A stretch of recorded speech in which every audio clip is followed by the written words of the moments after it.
Nah, di sini saya akan mencoba menjelaskan tentang salah satu proses yang ada pada diagram DFD ini. Nah, yang akan saya contohkan itu proses yang mengelola pendaftaran. Mengelola pendaftaran ini. Jadi kan ini kan ada entitas eksternal, ini kan ada proses, ini data store-nya. Nah, yang dijelaskan, yang dihitung itu yang ini prosesnya yang mengelola pendaftaran. Jadi langsung aja digambar.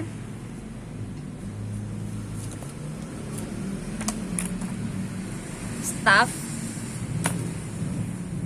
ini dia dapat memproses, mengelola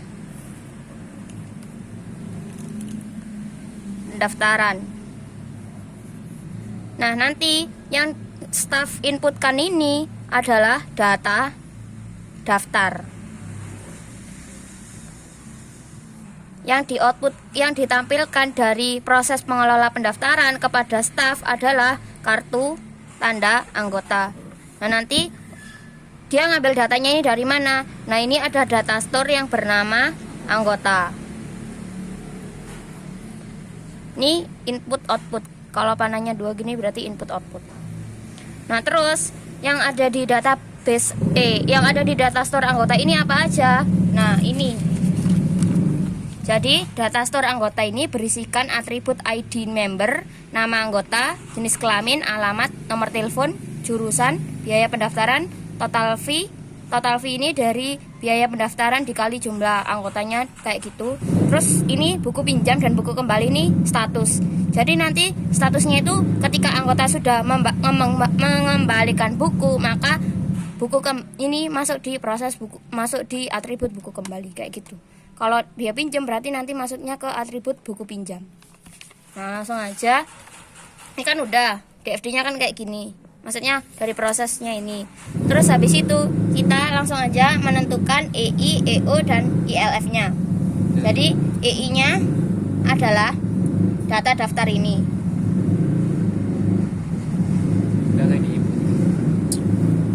EO-nya adalah KTA. Nah, EKI, karena EKI ini merupakan output yang tidak melalui proses, ini kan nggak ada, semua kan harus melalui proses dulu dari data store anggota.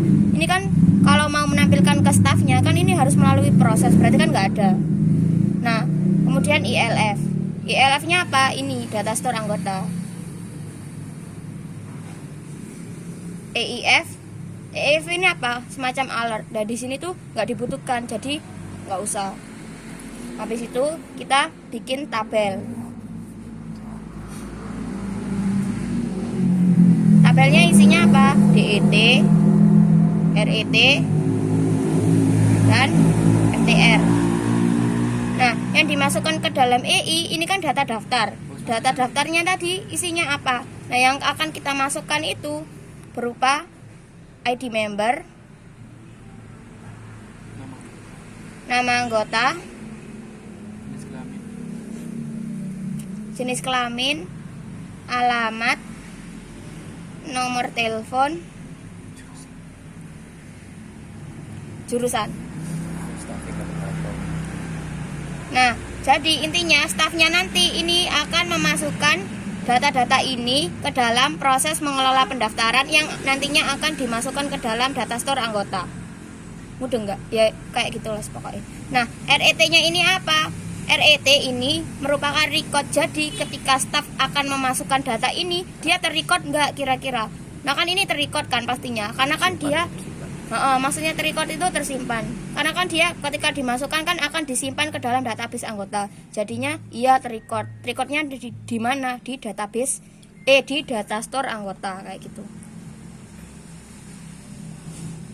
Sini. Nah, terus ini FTR ini file type record. File type record ini dia itu bisa dimanipulasi nggak datanya? Nah, kalau menurut kelompok kami iya bisa, karena kan kalau misalkan nggak bisa dimanipulasi berarti anggotanya, misal anggota perpusnya cuma ada 20, ya berarti kan 20 aja, nggak bisa nambah kayak gitu. Jadi anggotanya itu bisa dimanipulasi. Manipulasi itu dalam artian bisa ditambahkan, bisa diupdate, bisa di-delete kayak gitu. Nah, terus kita hitung EI nya ini berapa. Ini kan ada 6, 1, 2, 3, 4, 5, 6 6.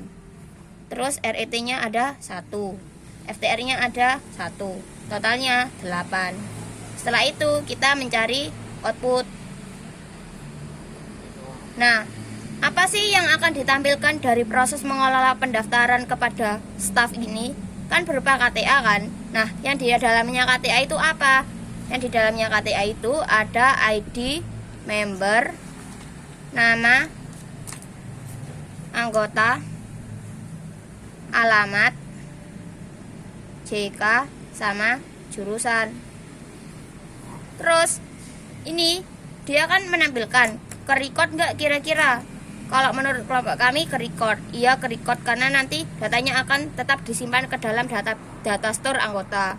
Nah, setelah itu untuk FTR-nya sendiri, kalau menurut kelompok kami itu bisa dimanipulasi datanya.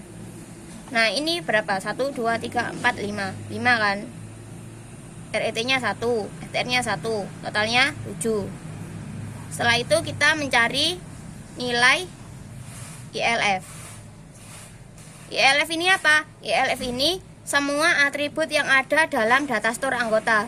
Jadi mulai dari ID member, nih, ID member, nama anggota, jenis kelamin, alamat, nomor telepon, jurusan, biaya pendaftaran, total fee, buku pinjam, dan buku kembali. Ini semua dimasukkan ke dalam ILF. Jadi kan totalnya ada berapa nih? 10. Jadi langsung aja tulis ya, karena biar nggak kelamaan juga. 10. Nah, untuk RET-nya sendiri dia tetap ada di data store anggota.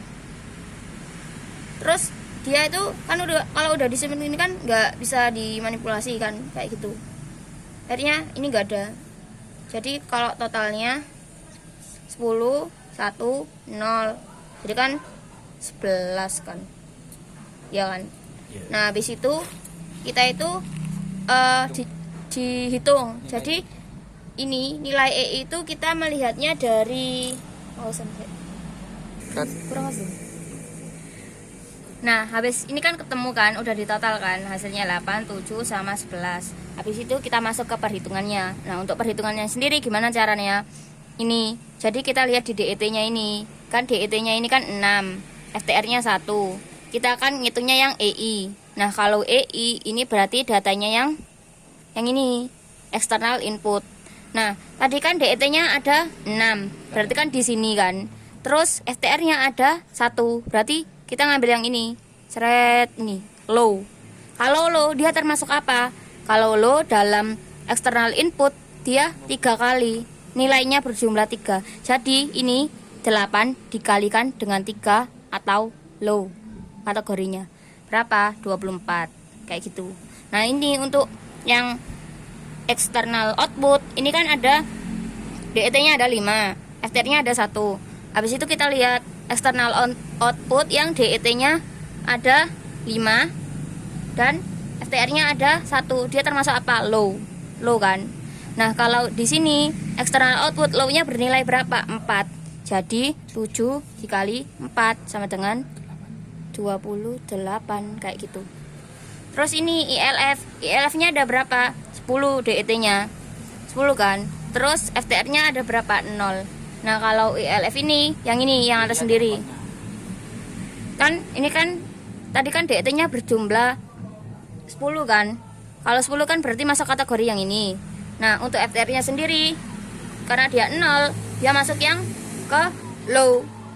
Kalau ke low, kalau ke low itu berarti dia ILF 7. Berarti ini 11 dikalikan dengan 7, berarti 77. Nah, habis itu jumlah dari 24, 28 dan 77 ini kita total.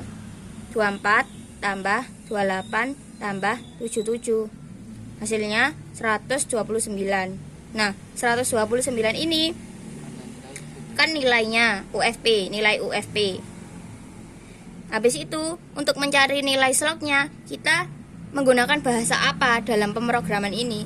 Nah, rencananya kelompok kami menggunakan HTML5, di mana HTML5 ini nilainya itu 40. Jadi 40 ini dikali dengan 129. Hasilnya 3132. Ini nilai slog. Nah, untuk mencari nilai KS lognya gimana? 3132 ini dibagi dengan 1000. Jadi kan 3,13. Nah, ini adalah nilai KS log atau nilai akhirnya. Kayak gitu.